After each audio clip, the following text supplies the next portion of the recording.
Numbers chapter 31, verse 32. Now the plunder remaining of the spoil that the army took was 675,000 sheep, 72,000 cattle, 61,000 donkeys, and 32,000 persons in all, women who had not known man by lying with him.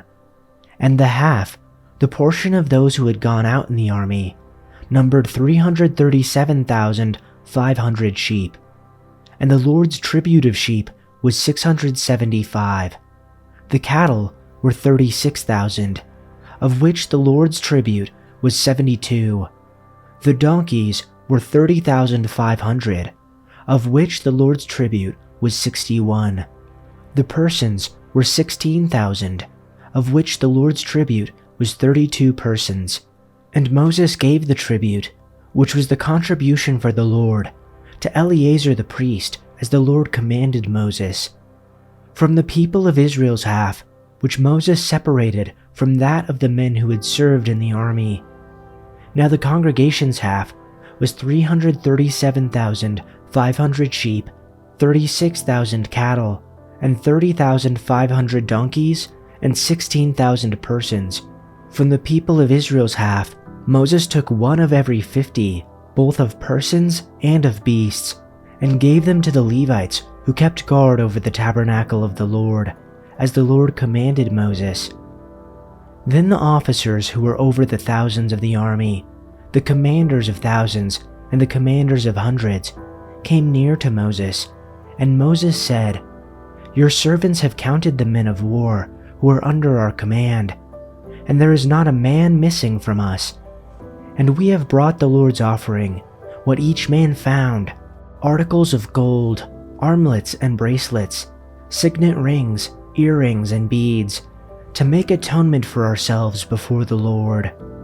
And Moses and Eleazar the priest received from them all the gold, all crafted articles, and all the gold of the contribution that they presented to the Lord, from the commanders of thousands and the commanders of hundreds, was 16,750 shekels.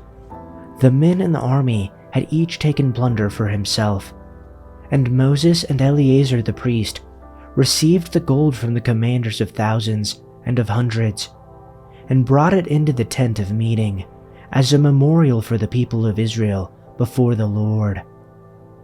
Chapter 32. Now the people of Reuben and the people of Gad had a very great number of livestock, and they saw the land of Jazer and the land of Gilead, and behold, the place was a place for livestock.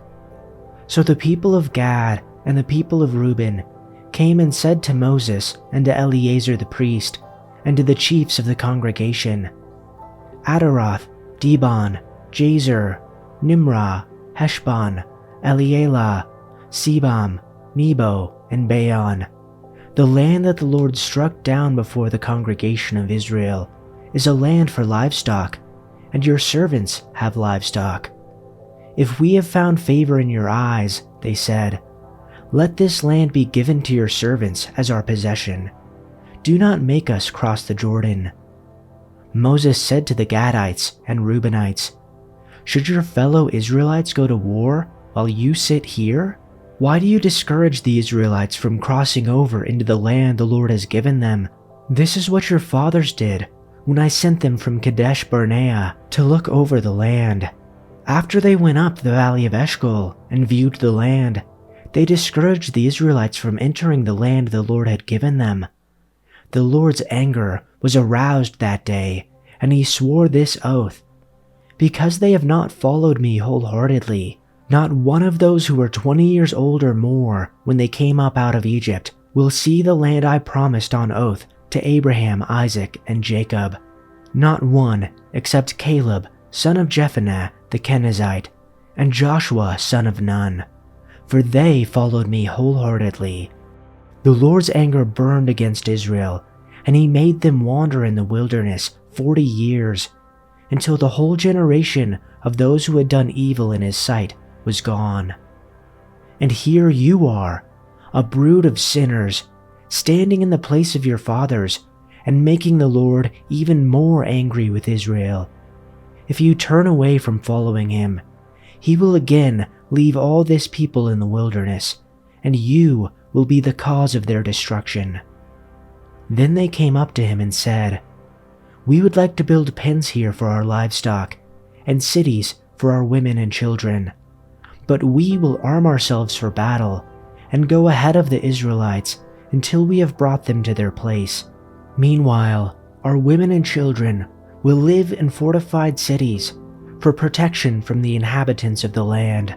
We will not return to our homes until each of the Israelites has received their inheritance. We will not receive any inheritance with them on the other side of the Jordan, because our inheritance has come to us on the east side of the Jordan." Then Moses said to them, "If you will do this, if you will arm yourselves before the Lord for battle, and if all of you who are armed cross over the Jordan before the Lord until he has driven his enemies out before him, then when the land is subdued before the Lord, you may return and be free from your obligation to the Lord and to Israel, and this land will be your possession before the Lord. But if you fail to do this, you will be sinning against the Lord, and you may be sure that your sin will find you out. Build cities for your women and children, and pens for your flocks, but do what you have promised." Then the sons of Gad and the sons of Reuben spoke to Moses, saying, "Your servants will do just as my Lord commands. Our little ones, our wives, our livestock, and all our cattle shall remain there in the cities of Gilead, while your servants, that is, everyone who is armed for war, cross over in the presence of the Lord to battle, just as my Lord says." So Moses gave the command regarding them to Eleazar the priest, to Joshua the son of Nun, and to the heads of the fathers' households of the tribes of the sons of Israel. And Moses said to them, "If the sons of Gad and the sons of Reuben, everyone who is armed for battle, cross with you over the Jordan in the presence of the Lord, and the land is subdued before you, then you shall give them the land of Gilead as their property. But if they do not cross over with you armed, they shall instead be settled among you in the land of Canaan." And the sons of Gad and the sons of Reuben answered, saying, "As the Lord has said to your servants, so we will do.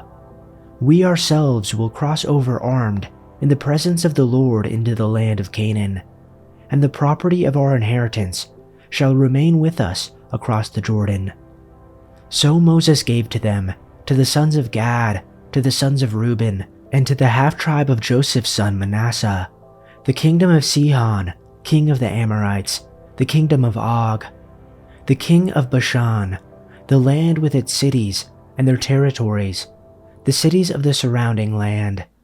And the sons of Gad built Dibon, Ataroth, Aroer, Atroth-Shophan, Jazer, Jogbehah, Beth Nimrah, and Beth Haran, as fortified cities and sheepfolds for sheep.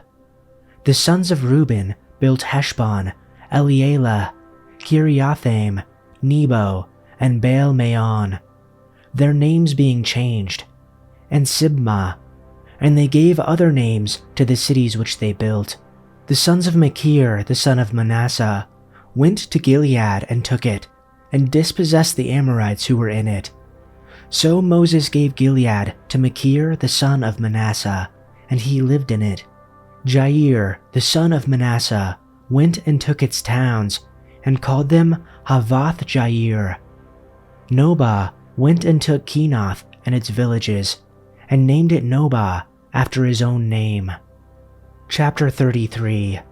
These are the journeys of the sons of Israel, by which they came out of the land of Egypt by their armies, under the leadership of Moses and Aaron. Moses recorded their starting places according to their journeys by the command of the Lord, and these are their journeys according to their starting places. Now they journeyed from Ramses in the first month, on the 15th day of the first month. On the day after the Passover, the sons of Israel started out boldly in the sight of all the Egyptians, while the Egyptians were burying all their firstborn whom the Lord had fatally struck among them. The Lord also executed judgments against their gods. Then the sons of Israel journeyed from Ramesses and camped in Succoth. They journeyed from Succoth and camped in Etham, which is on the edge of the wilderness. Then they journeyed from Etham and turned back to Pi-hahiroth, which faces Baal-zephon, and they camped before Migdol. They journeyed from Pi-hahiroth and passed through the midst of the sea to the wilderness, and they went 3 days' journey in the wilderness of Etham and camped at Marah. They journeyed from Marah and came to Elim, and in Elim there were 12 springs of water and 70 palm trees, and they camped there. They journeyed from Elim and camped by the Red Sea, and they journeyed from the Red Sea and camped in the wilderness of Sin. They journeyed from the wilderness of Sin and camped at Dophkah. They journeyed from Dophkah and camped at Alush, and they journeyed from Alush and camped at Rephidim. Now it was there that the people had no water to drink, and they journeyed from Rephidim and camped in the wilderness of Sinai. They journeyed from the wilderness of Sinai and camped at Kibroth Hattavah. They journeyed from Kibroth Hattavah and camped at Hazeroth. They journeyed from Hazeroth and camped at Rithmah. They journeyed from Rithmah and camped at Rimmon Perez. They journeyed from Rimmon Perez and camped at Libnah. They journeyed from Libnah and camped at Rissah. They journeyed from Rissah and camped at Kehelathah. They journeyed from Kehelathah and camped at Mount Shepher. They journeyed from Mount Shepher and camped at Haradah. They journeyed from Haradah and camped at Machalath. They journeyed from Machalath and camped at Tahath. They journeyed from Tahath and camped at Terah. They journeyed from Terah and camped at Mithkah. They journeyed from Mithkah and camped at Hashmanah. They journeyed from Hashmanah and they camped at Mazeroth. They journeyed from Mazeroth and camped at Bnei Jakan. They journeyed from Bnei Jakan and camped at Hor Haggidgad. They journeyed from Hor Haggidgad and camped at Jotbathah. They journeyed from Jotbathah and camped at Abranah. They journeyed from Abranah and camped at Ezion-Geber. They journeyed from Ezion-Geber and camped in the wilderness of Zin, that is, Kadesh. They journeyed from Kadesh and camped at Mount Hor, at the edge of Edom.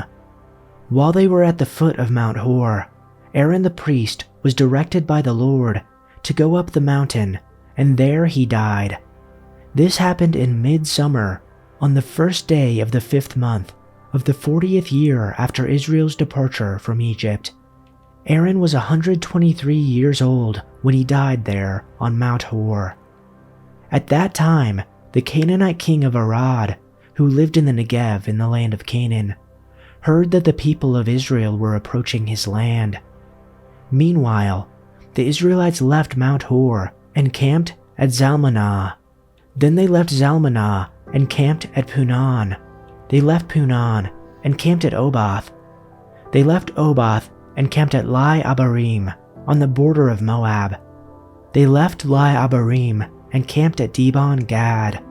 They left Dibon-Gad and camped at Almon-Diblathaim. They left Almon-Diblathaim and camped in the mountains east of the river, near Mount Nebo. They left the mountains east of the river and camped on the plains of Moab, beside the Jordan River, across from Jericho. Along the Jordan River, they camped from Beth Jeshemoth as far as the meadows of Acacia on the plains of Moab. While they were camped near the Jordan River on the plains of Moab opposite Jericho, the Lord said to Moses, "Give the following instructions to the people of Israel. When you cross the Jordan River into the land of Canaan, you must drive out all the people living there. You must destroy all their carved and molten images, and demolish all their pagan shrines. Take possession of the land and settle in it, because I have given it to you to occupy. You must distribute the land among the clans by sacred lot and in proportion to their size. A larger portion of land will be allotted to each of the larger clans, and a smaller portion will be allotted to each of the smaller clans. The decision of the sacred lot is final. In this way, the portions of land will be divided among your ancestral tribes. But if you fail to drive out the people who live in the land, those who remain will be like splinters in your eyes and thorns in your sides. They will harass you in the land where you live, and I will do to you what I had planned to do to them.